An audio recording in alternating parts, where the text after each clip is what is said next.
कल भी बात हुई थी आपसे शायद। हाँ जी हाँ जी, कल भी बात हुई थी भैया। कल किस सिलसिले में बात हुई थी? कल वो जुकाम और खांसी के लिए आपने काढ़ा बताया था एक। अब कैसा है? अब तो ठीक है भैया, बेटर है अब काफी। क्या क्या बनाया था, कैसे बनाया था? अदरक लिया था, वो ली थी अजवाइन, गुड़ और काली मिर्च और तुलसी के पत्ते। इनको अच्छे से पहले गैस पे करके उसकी भाप ली थी।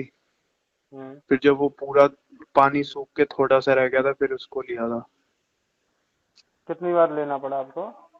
2-3 बार लिया था भैया मैंने।